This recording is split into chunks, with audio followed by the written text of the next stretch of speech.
Hello বন্ধুরা, আজ চলে এসেছি ৬০টি গুরুত্বপূর্ণ ইতিহাসের প্রশ্ন নিয়ে, যেগুলো আহ, যেগুলো আমি বাছাই করেছি বিভিন্ন উইকিপিডিয়া বিভিন্ন জায়গা থেকে। সেই জিনিসগুলো ইংরেজরা যে ভারতে এসেছিল তার সময়ে যে কি কি ঘটনা ঘটেছিল সেই সম্পর্কিত এই প্রশ্নগুলি ৬০টা। আর তার সঙ্গে থাকছে রিলেটেড, ওই সাল বা ওই সময় রিলেটেড কিছু এক্সট্রা অতিরিক্ত তথ্য। লিটন কত খ্রিস্টাব্দে দেশীয় মুদ্রা যন্ত্র আইন পাশ করেন? দেখো, লিটন কত খ্রিস্টাব্দে দেশীয় মুদ্রা যন্ত্র আইন পাশ করেন? এর উত্তরে হলো 1878 খ্রিস্টাব্দে লিটন দেশীয় মুদ্রা যন্ত্র আইন পাশ করেন। একে ভার্নিকুলার প্রেস অ্যাক্ট বা গ্যাগিং অ্যাক্টও বলা হতো। তা দেশীয় মুদ্রা যন্ত্র আইন এটা হলো প্রেস একটা অ্যাক্ট, মানে যা কিছু ইচ্ছা আমি বা তুমি লিখতে পারবে না। সেটা যদি ইংরেজদের বিরুদ্ধে যায়, সেটা তুমি লিখতে পারবে না। ইংরেজরা যত কিছুই করুক, ইংরেজরা যতই অত্যাচার করুক, তার বিরুদ্ধে লেখা যাবে না, কোনো কিছু বলা যাবে না। সেই জন্য 1878 খ্রিস্টাব্দে প্রেস অ্যাক্ট বা গ্যাগিং অ্যাক্ট বলা হতো, সেই আইন পাশ করা হয়।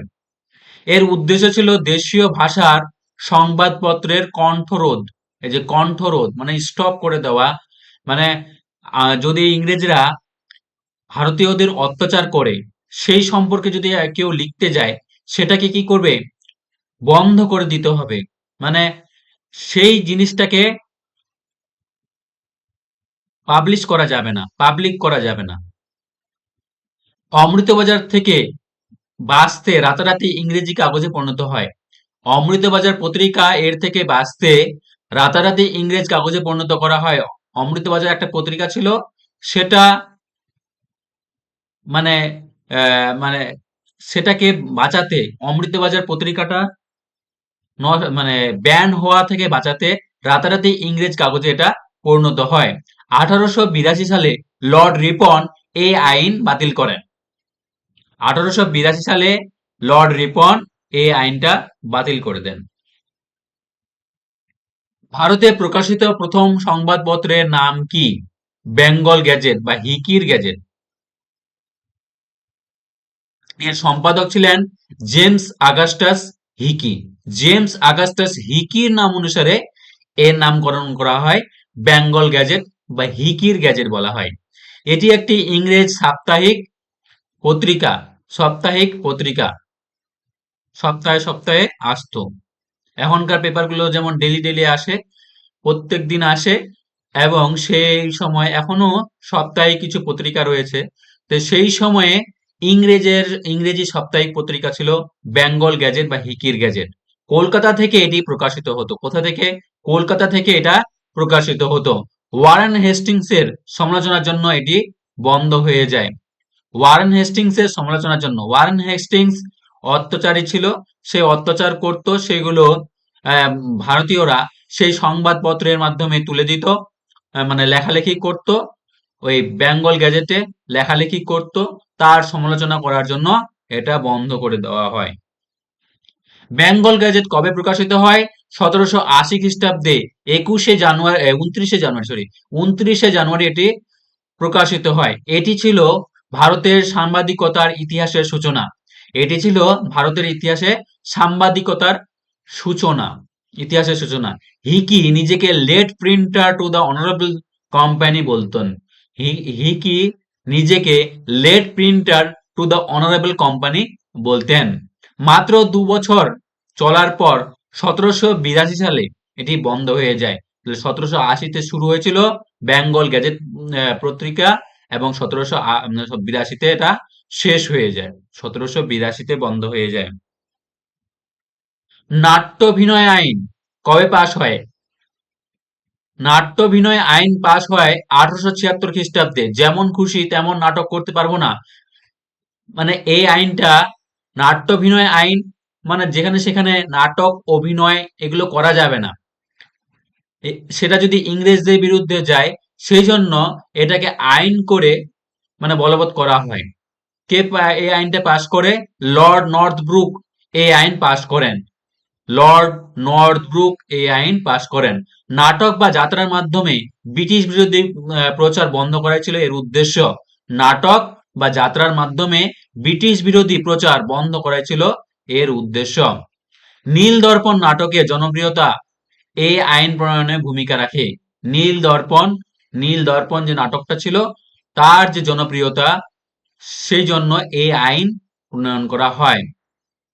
নীল দর্পণ নাটকটি মাইকেল মধুসূদন দত্তের লেখা।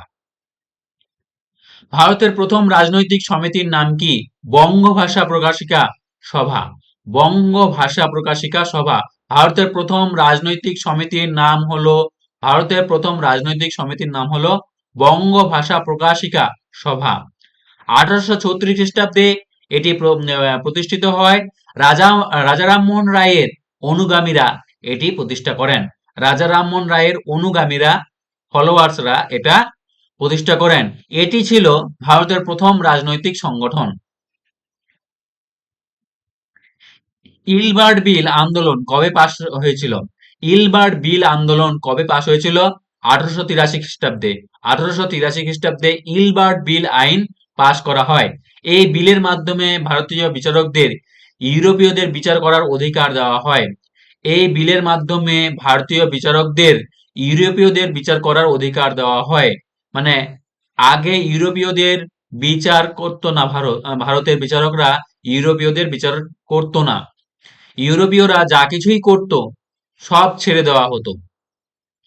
কিন্তু পরবর্তীকালে 1883 সালের পর ইলবার্ট বিল আন্দোলন পাশ করার পর ইউরোপীয়দের বিচার করা যেত। শ্বেতাঙ্গরা এর তীব্র বিরোধিতা করে, বা ইংরেজরা। শ্বেতাঙ্গ মানে কি? তখনকার ইংরেজরা এর তীব্র বিরোধিতা করে। ইলবার্ট বিল মানে ওরা আন্দোলন, হ্যাঁ, ইলবার্ট বিল ওরা মানবে না। শেষ পর্যন্ত বিলটি সংশোধিত আকারে পাশ হয়।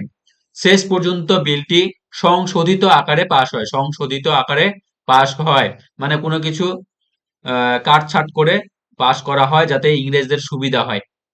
এইরকম করে ইলবার্ট বিলটা পাশ করা হয় ইংরেজদের চাপের ফলে। কার আমলে ইলবার্ট বিল পাশ করা হয়? কার আমলে ইলবার্ট বিল পাশ করা হয়? লর্ড রিপনের আমলে। লর্ড রিপনের আমলে ইলবার্ট বিল পাশ করা হয়।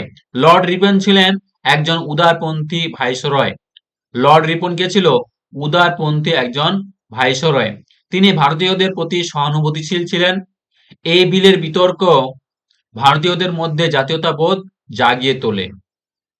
এই বিতর্ক ভারতীয়দের মধ্যে জাতীয়তাবোধ গড়ে তোলে। ইলবার্ট কে ছিলেন? এবার ইলবার্ট বিল হলো, ইলবার্ট কে ছিলেন? ইলবার্ট ছিলেন লর্ড রিপনের আইন সচিব, সিপি ইলবার্ট। লর্ড রিপনের আইন সচিব ছিলেন সিপি ইলবার্ট। তিনি বিচার ব্যবস্থার বর্ণ বৈষম্য দূর করার জন্য এই বিলের খসড়া তৈরি করেন।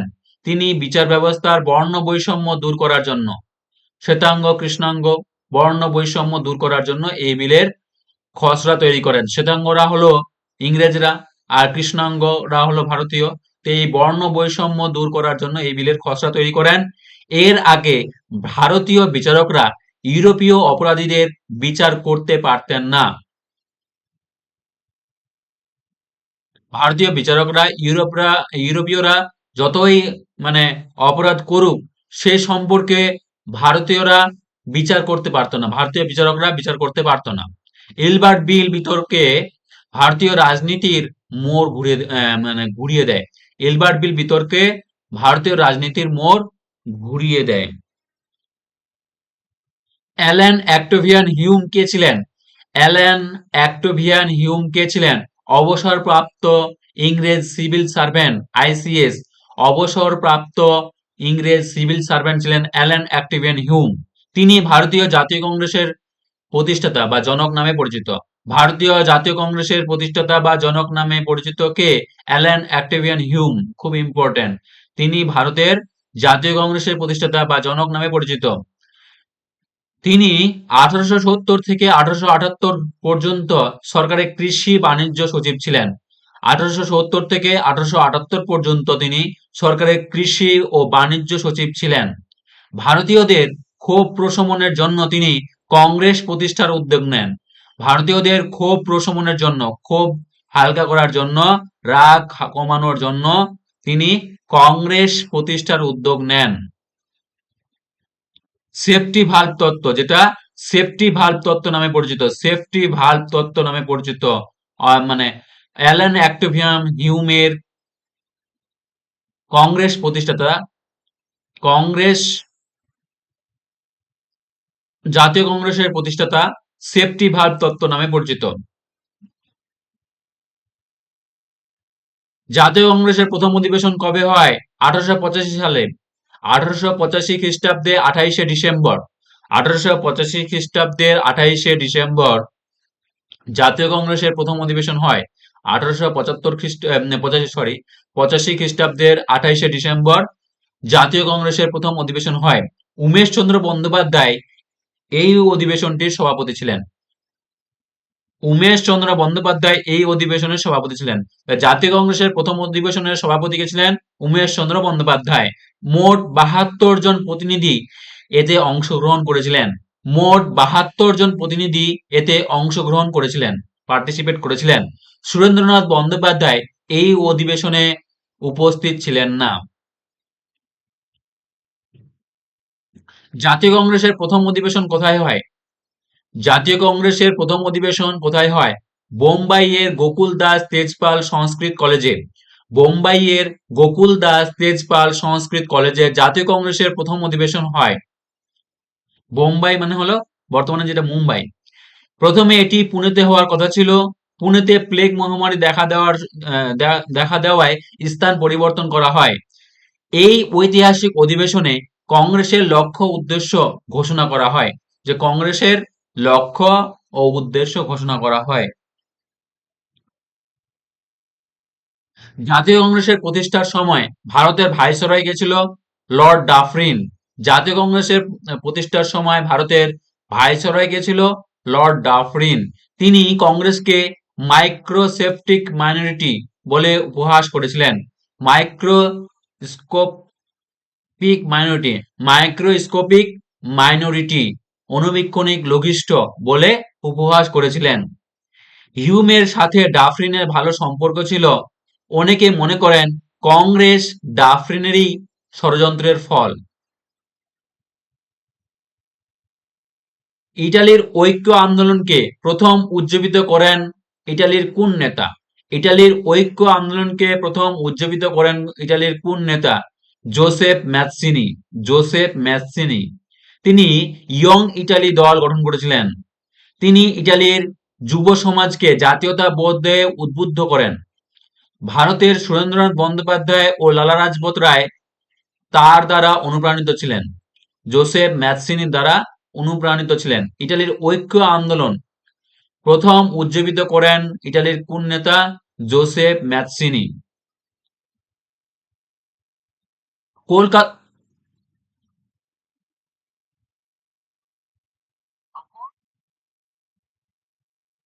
কলকাতা মাদ্রাসা কবে প্রতিষ্ঠিত হয়?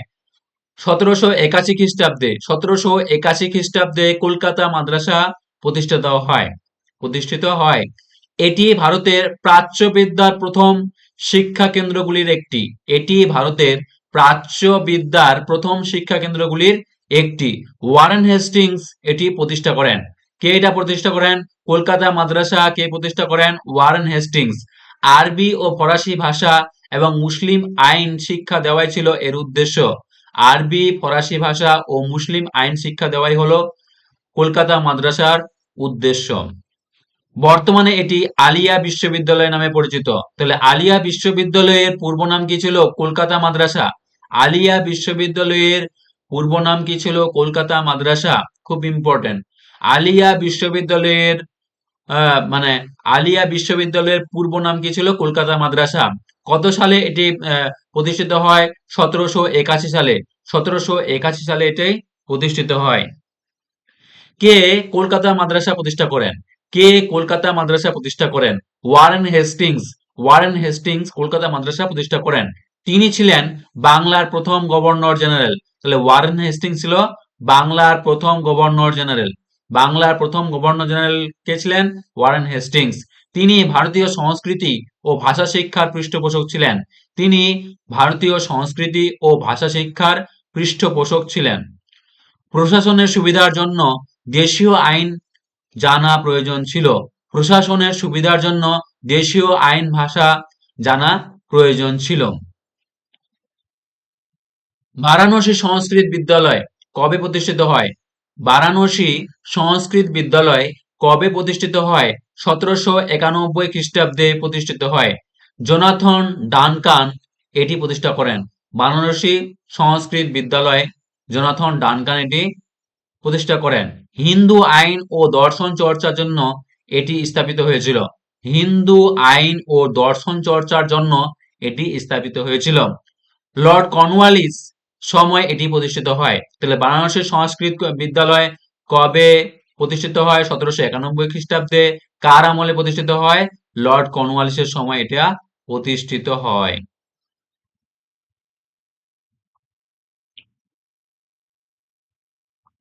বারাণসী সংস্কৃত কলেজ, ওটা ছিল স্কুল, এটা হলো কলেজ, কার আমলে প্রতিষ্ঠিত হয়? কে প্রতিষ্ঠা করেন? Jonathan Duncan. জোনাথন ডানকান এটা প্রতিষ্ঠা করেন। তিনি বেনারসের ব্রিটিশ রেসিডেন্ট ছিলেন। তিনি বেনারসের ব্রিটিশ রেসিডেন্ট ছিলেন। তিনি ভারতীয় শিক্ষা ও সংস্কৃতির অনুরাগী ছিলেন।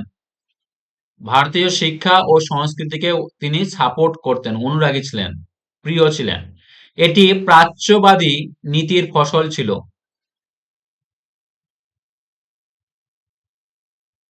এশিয়াটিক সোসাইটি কবে প্রতিষ্ঠিত হয়?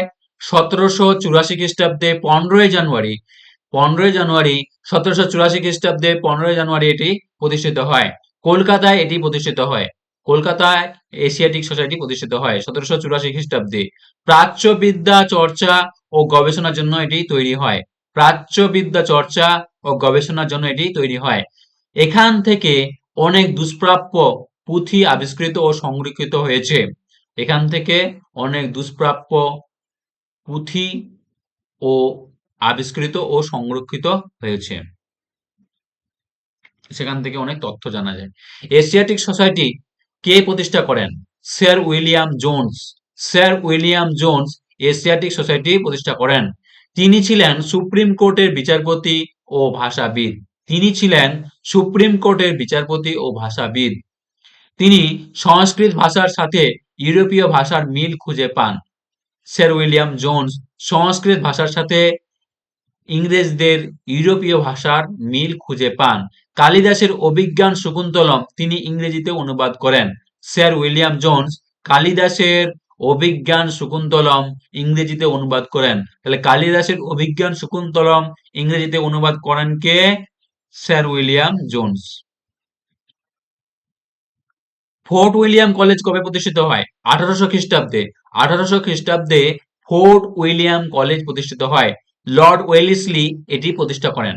লর্ড ওয়েলেসলি এটি প্রতিষ্ঠা করেন। নবনিযুক্ত ব্রিটিশ সিভিলিয়ানদের দেশীয় ভাষা ও সংস্কৃতি শেখানো ছিল এর উদ্দেশ্য। নবনিযুক্ত ব্রিটিশ সিভিলিয়ানদের দেশীয় ভাষা ও সংস্কৃতি শেখানো ছিল এর উদ্দেশ্য। বাংলা গদ্য সাহিত্যের বিকাশে এই কলেজের অবদান অপরিসীম। বাংলা গদ্য সাহিত্যের বিকাশে এই কলেজের অবদান ছিল অপরিসীম। ফোর্ট উইলিয়াম কলেজ কে প্রতিষ্ঠা করেন? Lord Wellesley. একটু আগে বললাম ফোর্ট উইলিয়াম কলেজ কে প্রতিষ্ঠা করেন? Lord Wellesley. তিনি কোম্পানির কর্মচারীদের দক্ষ প্রশাসক হিসাবে গড়ে তুলতে চেয়েছিলেন। মৃত্যুঞ্জয় বিদ্যালঙ্কর ও রামরাম বসু প্রমুখ পণ্ডিত এখানে যুক্ত ছিলেন। 1854 সালে এটি বন্ধ হয়ে যায়। ফোর্ট উইলিয়াম কলেজ 1854 সালে বন্ধ হয়ে যায়। উইলিয়াম ক্যারি কে ছিলেন? একজন বিখ্যাত খ্রিস্টান মিশনারি। একজন বিখ্যাত খ্রিস্টান মিশনারি ছিলেন উইলিয়াম ক্যারি। তিনি শ্রীরামপুর মিশনে প্রতিষ্ঠা করেছিলেন। শ্রীরামপুর মিশনের প্রতিষ্ঠাতাকে উইলিয়াম ক্যারি। শ্রীরামপুর মিশনের প্রতিষ্ঠাতাকে উইলিয়াম ক্যারি। বাংলার মুদ্রণ শিল্প ও গদ্য সাহিত্যে তার অবদান অসামান্য। বাংলার মুদ্রণ শিল্প ও গদ্য সাহিত্যে তার অবদান অসামান্য। তিনি বাইবেল এর বাংলা অনুবাদ করেন। উইলিয়াম ক্যারি বাইবেলের বাংলা অনুবাদ করেন। বাইবেলের বাংলা অনুবাদ করেন কে? William carry. ইংরেজরা যে শুধুমাত্র ভারতের যে শোষণ করেছে তা নয়, ইংরেজরা কিছু কিছু ভালো কাজও করেছিল। ভালো ভালো ভাইসরয় ছিল, ভালো ভালো মানে মানে লোকও ছিল সে সময়। শ্রীরামপুর ত্রয়ী কাদের বলে? মার্সম্যান, উইলিয়াম ওয়ার্ড ও উইলিয়াম কেরি। মার্সম্যান, উইলিয়াম ওয়ার্ড ও উইলিয়াম কেরিকে শ্রীরামপুর ত্রয়ী বলা হয়। এই তিনজন মিশনারি শ্রীরামপুরের শিক্ষা ও ধর্মপ্রচারে গুরুত্বপূর্ণ ভূমিকা রাখেন।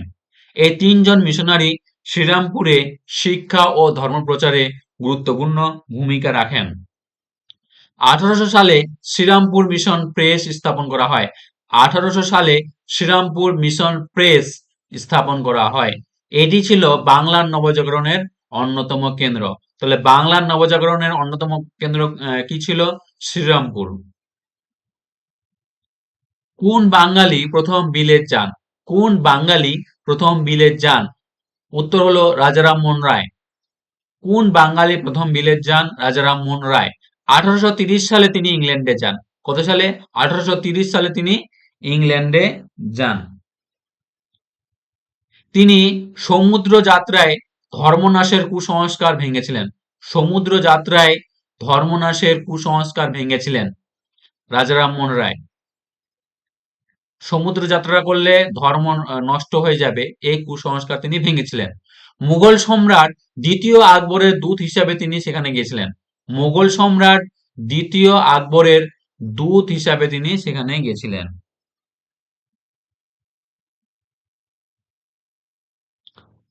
ভারতে সুসংবদ্ধ শিক্ষা ব্যবস্থা প্রবর্তনের দাবি প্রথম কে করেন?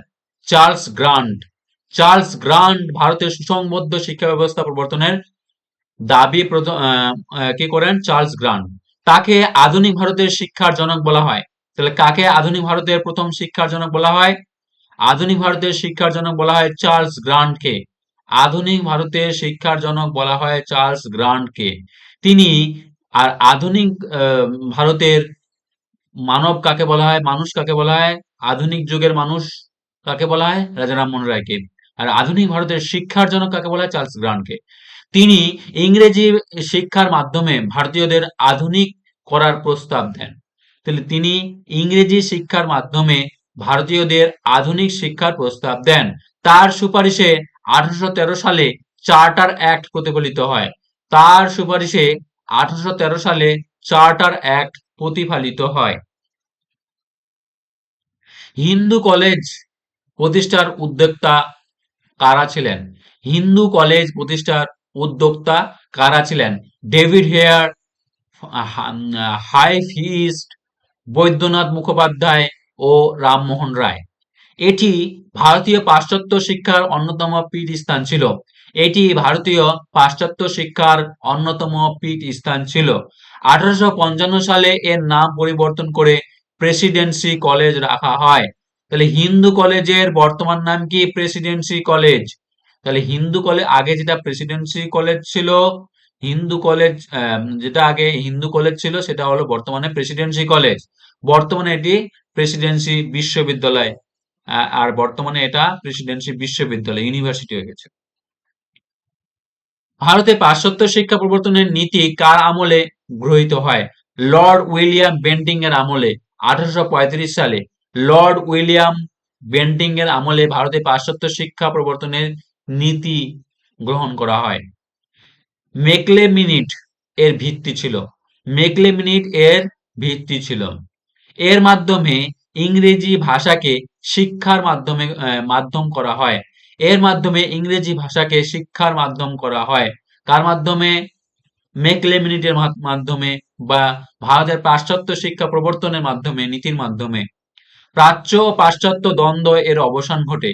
প্রাচ্য ও পাশ্চাত্য দ্বন্দ্ব এর অবসান ঘটে। মানে প্রাচ্য হলো ইউরোপের দেশগুলোকে বলা হয় প্রাচ্য দেশ, আর পাশ্চাত্য হলো ভারত, বাংলাদেশ, পাকিস্তান, এই যে এই এদিককার দেশগুলোকে বলা হয় পাশ্চাত্য দেশ। সেটার দ্বন্দ্বের অবসান ঘটে। কোন বছর হিন্দু কলেজ প্রতিষ্ঠিত হয়? 1817 খ্রিস্টাব্দে। 1817 খ্রিস্টাব্দে 20 জানুয়ারি হিন্দু কলেজ প্রতিষ্ঠিত হয়। এটি কলকাতার গড়ানহাটায় প্রতিষ্ঠিত হয়েছিল। এটি কলকাতার গড়ানহাটায় প্রতিষ্ঠিত হয়েছিল। এটি এশিয়ার প্রথম আধুনিক পাশ্চাত্য শিক্ষা প্রতিষ্ঠান। তাহলে এশিয়ার প্রথম আধুনিক পাশ্চাত্য শিক্ষা প্রতিষ্ঠান কোনটি? হিন্দু কলেজ। বর্তমানে সেটা প্রেসিডেন্সি কলেজ বা প্রেসিডেন্সি ইউনিভার্সিটি। ডিরোজিও এখানে শিক্ষকতা করতেন। তো ডিরোজিও হিন্দু কলেজে শিক্ষকতা করতেন। সেটা কবে তৈরি হয়েছিল? 1817 খ্রিস্টাব্দের 20 জানুয়ারি। কে জেনারেল অ্যাসেম্বলিজ ইনস্টিটিউশন প্রতিষ্ঠা করেন? Alexander Duff. আলেকজান্ডার ডাফ 1830 খ্রিস্টাব্দে জেনারেল অ্যাসেম্বলিজ ইনস্টিটিউশন প্রতিষ্ঠা করেন। বর্তমানে এটি স্কটিশ চার্চ কলেজ নামে পরিচিত। বর্তমানে এটি স্কটিশ চার্চ কলেজ নামে পরিচিত। ডাফ ছিলেন একজন স্কটিশ মিশনারি। ডাফ ছিলেন একজন স্কটিশ মিশনারি, স্কটল্যান্ডের বাসিন্দা, স্কটিশ মিশনারি। স্বামী বিবেকানন্দ, নেতাজি সুভাষচন্দ্র বসু এই কলেজের ছাত্র ছিলেন। তাহলে জেনারেল অ্যাসেম্বলিজ ইনস্টিটিউশনে কে কে পড়াশোনা করেছেন? স্বামী বিবেকানন্দ, নেতাজি সুভাষচন্দ্র বসু ইত্যাদি। কত খ্রিস্টাব্দে কমিটি অফ পাবলিক ইনস্ট্রাকশন গঠিত হয়? 1823 খ্রিস্টাব্দে। কত খ্রিস্টাব্দে কমিটি অফ পাবলিক ইনস্ট্রাকশন গঠিত হয়? 1823 খ্রিস্টাব্দে। জনশিক্ষা কমিটি নামেও পরিচিত। এটা জনশিক্ষা কমিটি নামেও পরিচিত। 1813 সালে চার্টার অ্যাক্ট 1 লক্ষ টাকা ব্যয়ের দায়িত্ব এদের দেওয়া হয়। 1813 সালে চার্টার অ্যাক্টের 1 লক্ষ টাকা ব্যয়ের দায়িত্ব এদের দেওয়া হয়। এই কমিটিতেই প্রাচ্য ও পাশ্চাত্য শিক্ষা নিয়ে দ্বন্দ্ব শুরু হয়। এই কমিটিতেই প্রাচ্য ও পাশ্চাত্য শিক্ষার দ্বন্দ্ব শুরু হয় 1823 খ্রিস্টাব্দে। পাশ্চাত্য শিক্ষার প্রচলন ভারতে কখন হয়? পাশ্চাত্য শিক্ষার প্রচলন ভারতে কখন হয়? 1835 খ্রিস্টাব্দে পাশ্চাত্য শিক্ষার প্রচলন হয়। লর্ড বেন্টিং ইংরেজিকে শিক্ষার মাধ্যম হিসাবে গ্রহণ করেন। লর্ড বেন্টিং ইংরেজিকে শিক্ষার মাধ্যম হিসাবে গ্রহণ করেন। মেকেলের সুপারিশ বা মিনিট এর উপর ভিত্তি করে এটি করা হয়। মেকেলের সুপারিশ বা মিনিট এর উপর ভিত্তি করে এটা করা হয়। এর উদ্দেশ্য ছিল একদল ইংরেজি জানা ভারতীয় কর্মচারী তৈরি করা। পাশ্চাত্য শিক্ষার উদ্দেশ্য কি ছিল? একদল ইংরেজি জানা ভারতীয় কর্মচারী তৈরি করা। কলকাতা মেডিকেল কলেজ কে প্রতিষ্ঠা করেন? Lord William Bentinck. Lord William Bentinck Kolkata medical college প্রতিষ্ঠা করেন। এটি এশিয়ার প্রথম মেডিকেল কলেজ। এখান থেকে পাশ্চাত্য শিক্ষা শেখানো হতো। এশিয়ার প্রথম মেডিকেল কলেজের নাম কি? Kolkata medical college. এশিয়ার প্রথম মেডিকেল কলেজের নাম কি? Kolkata medical college. খুব ইম্পর্টেন্ট। এশিয়ার প্রথম মেডিকেল কলেজের নাম হলো কলকাতা মেডিকেল কলেজ। কে প্রতিষ্ঠা করেন? Lord William Bentinck. Doctor Mountford Joseph Bramley ছিলেন এর প্রথম অধ্যক্ষ। ডক্টর মাউন্টফোর্ড জোসেফ ব্রামলি ছিলেন কলকাতা মেডিকেল কলেজের প্রথম অধ্যক্ষ। মধুসূদন গুপ্ত এখানে প্রথম সব ব্যবচ্ছেদ করেছিলেন। মধুসূদন গুপ্ত এখানে প্রথম সব ব্যবচ্ছেদ করেছিলেন, পোস্টমর্টেম করেছিলেন, সব ব্যবচ্ছেদ করেছিলেন। কোন বছর কলকাতা মেডিকেল কলেজ প্রতিষ্ঠিত হয়? 1835 খ্রিস্টাব্দে কলকাতা মেডিকেল কলেজ প্রতিষ্ঠা হয়। 28শে জানুয়ারি 1835 সালে এর ক্লাস শুরু হয়। 28শে জানুয়ারি 1835 সালে এর ক্লাস শুরু হয়। প্রথমে 50 জন ছাত্র নিয়ে কলেজটি শুরু হয়। দ্বারকানাথ ঠাকুর এই কলেজে প্রতিষ্ঠার অর্থ সাহায্য করেছিলেন। দ্বারকানাথ ঠাকুর ছিলেন, হ্যাঁ, রবীন্দ্রনাথ ঠাকুরের জেঠা, দাদু। সেই দাদু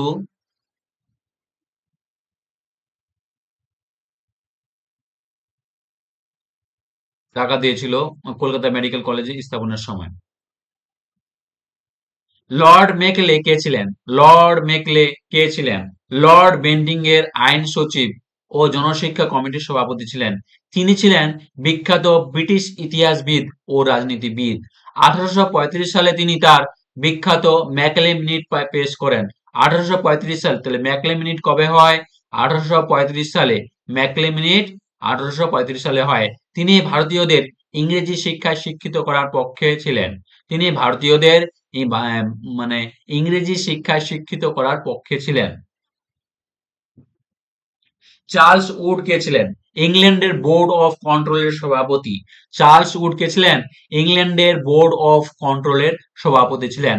1854 সালে তিনি শিক্ষা সংক্রান্ত একটি নির্দেশনামা বা ডেসপ্যাচ প্রকাশ করেন। তাহলে চার্লস উড বা উডের ডেসপ্যাচ কবে প্রকাশ করা হয়? 1854 সালে। একে ভারতের পাশ্চাত্য শিক্ষার ম্যাগনা কার্টা বলা হয়। এই উডের ডেসপ্যাচকে বলা হয় ম্যাগনা কার্টা। ম্যাগনা কার্টা বলা হয়। এর সুপারিশেই কলকাতা, বোম্বাই ও মাদ্রাজের বিশ্ববিদ্যালয় স্থাপিত হয়।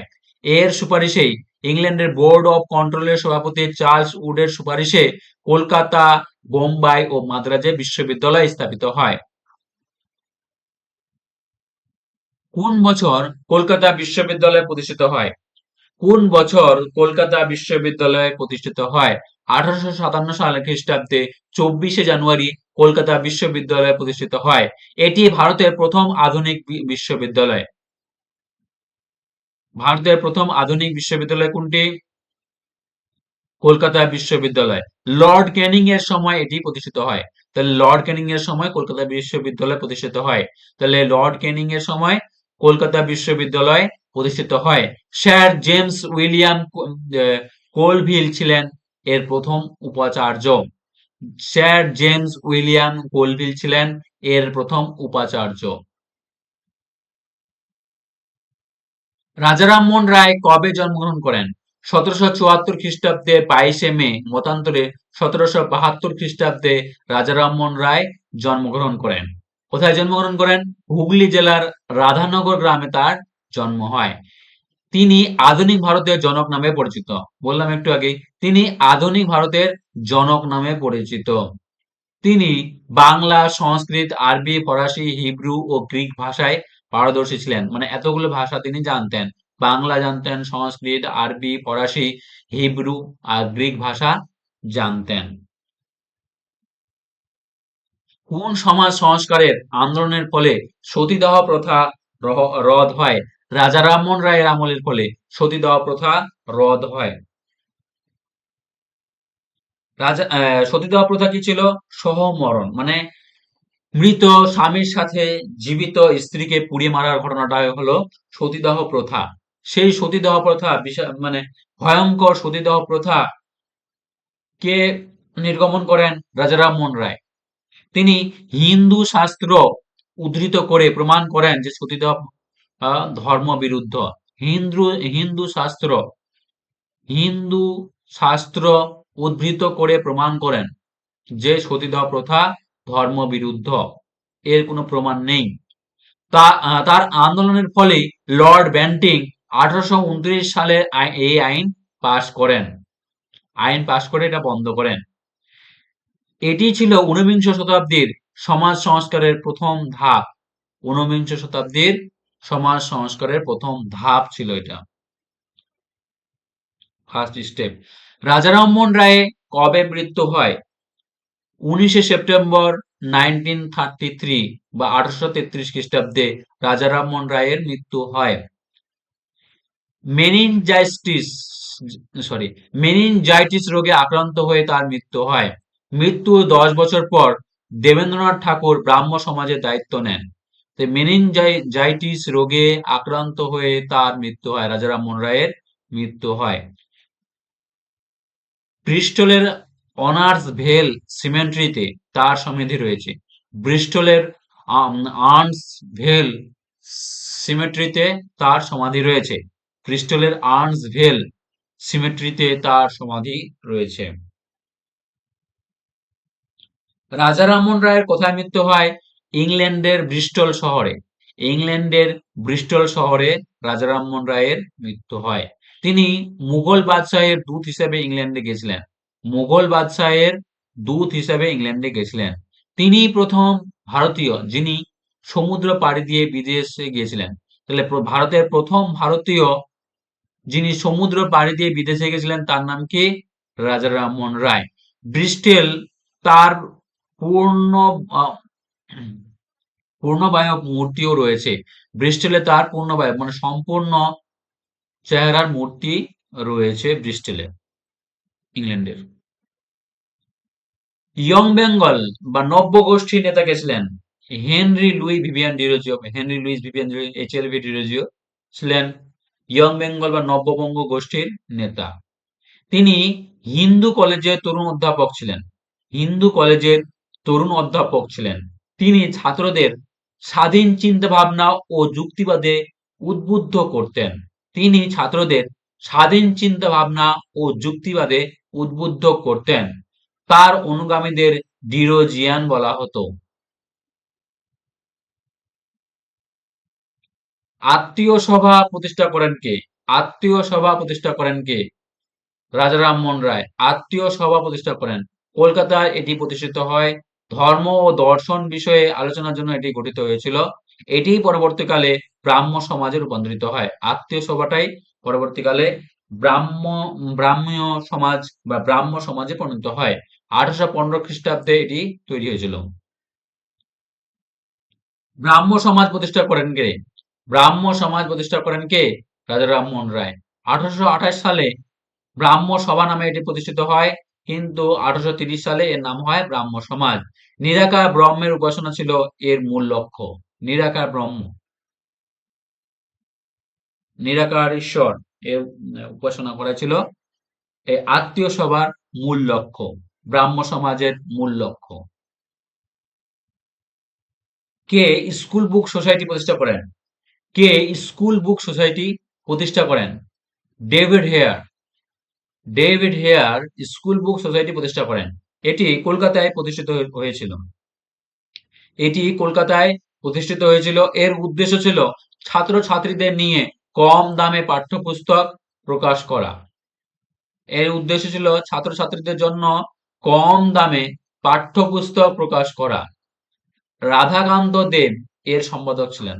রাধাকান্ত দেব এর সম্পাদক ছিলেন, স্কুল বুক সোসাইটির সম্পাদক ছিলেন। স্কুল বুক সোসাইটি কবে প্রতিষ্ঠিত হয়? 1817 খ্রিস্টাব্দে 4 জুলাই স্কুল বুক সোসাইটি প্রতিষ্ঠিত হয়। এটি ইংরেজ ও বাংলা উভয় ভাষায় বই প্রকাশ করত।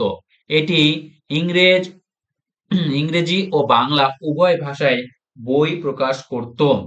বাংলা শিক্ষা বিস্তারে এই সংস্থার অবদান অসামান্য। বাংলা শিক্ষা বিস্তারে এই সংস্থার অবদান অসামান্য। ডেভিড হেয়ার নিজের উপার্জনের টাকা এতে ব্যয় করতেন। ডেভিড হেয়ার নিজের উপার্জনের টাকা এতে ব্যয় করতেন, স্কুল বুক সোসাইটিতে ব্যয় করতেন। কবে ইডেন গার্ডেন্স নির্মিত হয়? এটা খুব ইম্পর্টেন্ট কোশ্চেন। কবে ইডেন গার্ডেন্স নির্মিত হয়? 1842 খ্রিস্টাব্দে ইডেন গার্ডেন্স নির্মিত হয়। 1842 খ্রিস্টাব্দে ইডেন গার্ডেন্স নির্মিত হয়। ইডেন গার্ডেন যেখানে ভারতের ক্রিকেট স্টেডিয়াম রয়েছে সেটা গঠিত হয় 1842 খ্রিস্টাব্দে। খুব ইম্পর্টেন্ট। এটি ভারতের প্রাচীনতম ও বৃহত্তম ক্রিকেট স্টেডিয়ামগুলির মধ্যে একটি। প্রথমে এটি বাগান ছিল, পরে ক্রিকেট স্টেডিয়াম হয়। তাহলে প্রথমে এটা কি বাগান ছিল, তারপরে ক্রিকেট স্টেডিয়াম হয়। এর নামকরণ করা হয় লর্ড অকল্যান্ডের বোনদের নাম অনুসারে। লর্ড অকল্যান্ডের বোনদের নাম অনুসারে ইডেন গার্ডেন্স। কারা ইডেন গার্ডেন্স নির্মাণ করেন? লর্ড অকল্যান্ডের বোন এমিলি ইডেন ও ফেনি ইডেন। এমিলি ইডেন ও ফেনি ইডেন ইডেন গার্ডেন্সের নামকরণ করেন। তারা বাগানটি তৈরি করার উদ্যোগ নিয়েছিলেন। লেডি অফ দ্য ইস্ট নামেও পরিচিত। এটি লেডি অফ দ্য ইস্ট নামেও পরিচিত। বর্তমানে এটি CAB cricket association of Bengal এর সদর দপ্তর। বর্তমানে এটি CAB cricket association of Bengal এর সদর দপ্তর। কোনটা? Eden Gardens. কলকাতায় ইম্পেরিয়াল লাইব্রেরি প্রতিষ্ঠা করেন কে?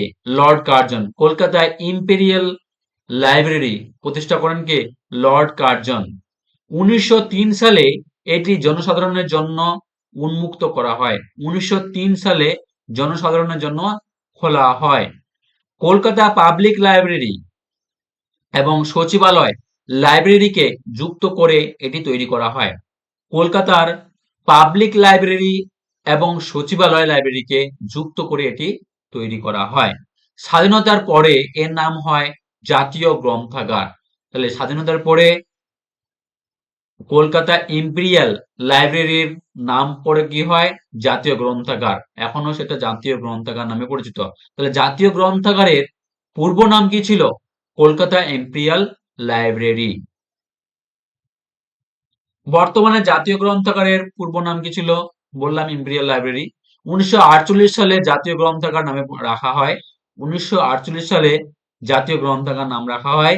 এটি ভারতের বৃহত্তম গ্রন্থাগার। এটি কলকাতার আলিপুর ভেলভিয়ার অ্যান্টোস্টে অবস্থিত। আলিপুরের ভেলভিয়ার অ্যান্টোস্টে অবস্থিত। এস্টেটে অবস্থিত। এস্টেটে অবস্থিত। অ্যান্টেস্ট বলেছি, সরি। এস্টেটে অবস্থিত। কলকাতা আলিপুরের ভেলভিয়ার এস্টেটে অবস্থিত। ভারতীয় প্রত্নতত্ত্ব বিভাগকে প্রতিষ্ঠা করেন? প্রত্নতত্ত্ব বিভাগকে প্রতিষ্ঠা করেন লর্ড কার্জন 1904 খ্রিস্টাব্দে। ভারতীয় প্রত্নতত্ত্ব বিভাগকে প্রতিষ্ঠা করেন লর্ড কার্জন। প্রাচীন সৌধ ও পুরাকীর্তি রক্ষার জন্য এটি গঠিত হয়। জন মার্শাল এর প্রথম ডিরেক্টর জেনারেল ছিলেন। জন মার্শাল এর প্রথম ডিরেক্টর জেনারেল ছিলেন। এর ফলেই হরপ্পা ও মহেঞ্জোদারো আবিষ্কৃত হয়েছিল। লর্ড কার্জনের ফলেই হরপ্পা ও মহেঞ্জোদারো আবিষ্কৃত হয়েছিল। কোন ভারতীয় অবদানে কলকাতা বিশ্ববিদ্যালয় উন্নতি হয়? কোন ভারতীয়ের অবদানে কলকাতা বিশ্ববিদ্যালয়ে উন্নতি হয়? স্যার আশুতোষ মুখোপাধ্যায়। তিনি বাংলার বাঘ নামে পরিচিত। বাংলার বাঘ নামে কে পরিচিত? স্যার আশুতোষ মুখোপাধ্যায় নামে মুখোপাধ্যায়। স্যার আশুতোষ মুখোপাধ্যায় বাংলার বাঘ নামে পরিচিত। তিনি 1906 থেকে 1914, 1921 থেকে 1923 পর্যন্ত উপাচার্য ছিলেন। 1906 থেকে 1914 এবং 1921 থেকে 1923। তিনি বিজ্ঞান কলেজ ও স্নাতকোত্তর বিভাগ চালু করেন। তিনি বিজ্ঞান কলেজ ও স্নাতকোত্তর বিভাগ চালু করেন। এমএ, এমএসসি ওইগুলো।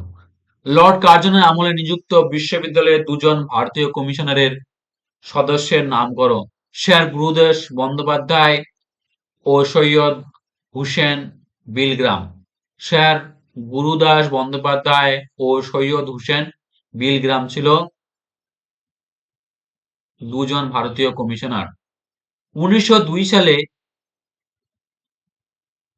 রয়্যালে হবে কমিশনের সদস্য ছিলেন তারা।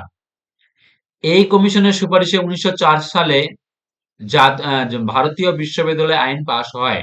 গুরুদাস বন্দ্যোপাধ্যায় কলকাতা বিশ্ববিদ্যালয়ের প্রথম ভারতীয় উপাচার্য।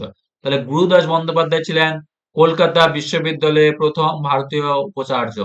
গুরুদাস বন্দ্যোপাধ্যায় ছিলেন কলকাতা বিশ্ববিদ্যালয়ের প্রথম ভারতীয় উপাচার্য। তাহলে প্রথম ভারতীয় উপাচার্য কে ছিলেন? গুরুদাস বন্দ্যোপাধ্যায়। হান্টার কমিশন কখন নিয়োগ করা হয়? হান্টার কমিশন কখন নিয়োগ করা হয়? 1882 খ্রিস্টাব্দে লর্ড রিপন এই কমিশন নিয়োগ করেন। লর্ড রিপন এই কমিশন নিয়োগ করেন। উইলিয়াম হান্টার ছিলেন এর সভাপতি। উইলিয়াম হান্টার ছিলেন হান্টার কমিশনের সভাপতি। উইলিয়াম হান্টার ছিলেন, তার নাম অনুসারে এই কমিশনের নাম রাখা হয় হান্টার কমিশন।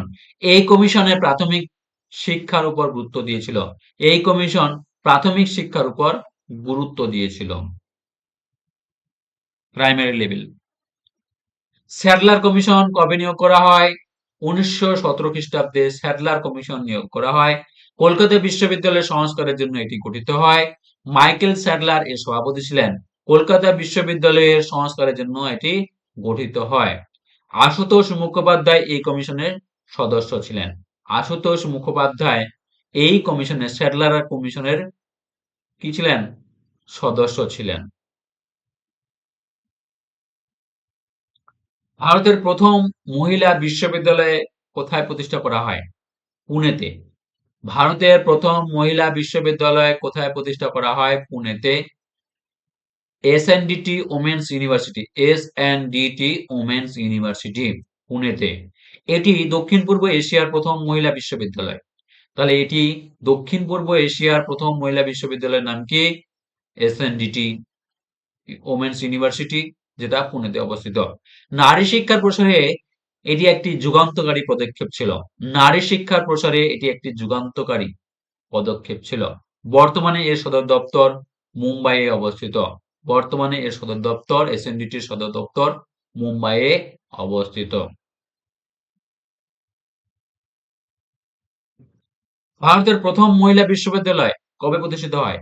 ভারতের প্রথম মহিলা বিশ্ববিদ্যালয় কবে প্রতিষ্ঠিত হয়? 1916 খ্রিস্টাব্দে। ভারতের প্রথম মহিলা বিশ্ববিদ্যালয় 1916 খ্রিস্টাব্দে প্রতিষ্ঠিত হয়। মাত্র 5 জন ছাত্রী নিয়ে এটি গড়ে উঠেছিল। মাত্র 5 জন ছাত্রী নিয়ে এটি গড়ে উঠেছিল। শ্রীমতী নাথুবাই দামোদর থেকারসে এর নাম অনুসারে এসএনডিটি রাখা হয়। শ্রীমতী নাথুবাই দামোদর থেকারসে, শ্রীমতী নাথুবাই দামোদর থেকারসে নাম অনুসারে এসএনডিটি রাখা হয়।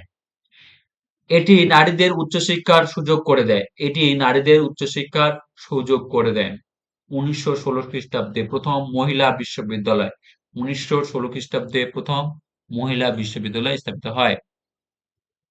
ভারতের প্রথম মহিলা বিশ্ববিদ্যালয় কে প্রতিষ্ঠা করেন? ধন্দ কেশব কার্ভে, মহিষী কার্ভে। তিনি ছিলেন একজন মহান সমাজ সংস্কারক। তিনি বিধবা বিবাহ ও নারী শিক্ষার জন্য জীবন উৎসর্গ করেন। 1958 সালে তাকে ভারতরত্ন উপাধি দেওয়া হয়। 1958 সালে তাকে ভারতরত্ন উপাধি দেওয়া হয়। প্রথম মহিলা বিশ্ববিদ্যালয় প্রতিষ্ঠার জন্য তাকে ভারতরত্ন উপাধি দেওয়া হয় 1958 খ্রিস্টাব্দে। বিশ্বভারতী কবে প্রতিষ্ঠিত হয়? বিশ্বভারতী কবে প্রতিষ্ঠিত হয়? 1921 খ্রিস্টাব্দে, যেটা এখন শান্তিনিকেতন নামে পরিচিত। সরি, যেটা এখন নিকেতনে অবস্থিত। শান্তিনিকেতন, হ্যাঁ, শান্তিনিকেতনে অবস্থিত। বোলপুরের শান্তিনিকেতনে অবস্থিত বিশ্বভারতী। এর মূল মন্ত্র ছিল যত্র বিশ্বং ভাবতে কনিডম, মানে যেখানে বিশ্ব এক নীড়ে পরিণত হয়। এর মূল মন্ত্র ছিল যত্র বিশ্বং ভবতে কনিড্রম, কনিরম। 1951 সালে এটি কেন্দ্রীয় বিশ্ববিদ্যালয়ের মর্যাদা পায়। 1951 সালে এটা কেন্দ্রীয় বিশ্ববিদ্যালয়ের মর্যাদা পায়। বিশ্বভারতী। বিশ্বভারতী কে প্রতিষ্ঠা করেন? বিশ্বভারতী কে প্রতিষ্ঠা করেন? রবীন্দ্রনাথ ঠাকুর। বিশ্বভারতী প্রতিষ্ঠা করেন রবীন্দ্রনাথ ঠাকুর। নোবেল পুরস্কারের অর্থ দিয়ে তিনি এটি গড়ে তোলেন। নোবেল পুরস্কারের অর্থ দিয়ে তিনি এটি গড়ে তোলেন। তাহলে রবীন্দ্রনাথ ঠাকুর কত খ্রিস্টাব্দে নোবেল পুরস্কার পান? 1913 সালে। 1913 সালে নোবেল পুরস্কার পান। 1913 সালে তিনি নোবেল পুরস্কার পান। কিসের বিষয়ে? গীতাঞ্জলি কাব্যগ্রন্থ লিখে তিনি নোবেল পুরস্কার পান। সেই গীতাঞ্জলির কাব্যগ্রন্থের নোবেল পুরস্কার পাওয়ার টাকা নিয়ে তিনি বিশ্বভারতী প্রতিষ্ঠা করেন। তিনি প্রকৃতির কোলে মুক্ত শিক্ষার ব্যবস্থা করেছিলেন। তাকে বদ্ধ শিক্ষা ভালো লাগতো না, ক্লাসরুম ভালো লাগতো না, তার জন্য তিনি মুক্ত শিক্ষার ব্যবস্থা করেন। এখানে কলা ভবন, সঙ্গীত ভবন, বিদ্যা ভবন ইত্যাদি বিভাগ আছে।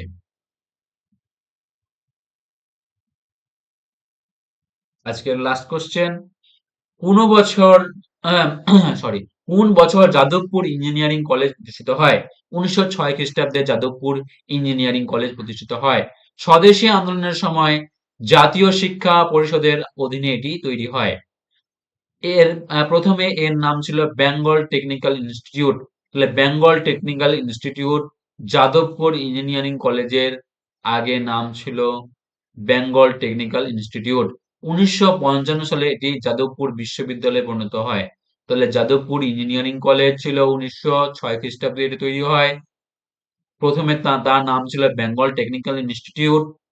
পরবর্তীকালে 1955 সালে যাদবপুর বিশ্ববিদ্যালয়ে পরিণত হয়। তাহলে যাদবপুর বিশ্ববিদ্যালয় যদি বলে কবে প্রতিষ্ঠিত হয়? 1906 খ্রিস্টাব্দে, যেটা পূর্ব নাম ছিল যাদবপুর ইঞ্জিনিয়ারিং কলেজ।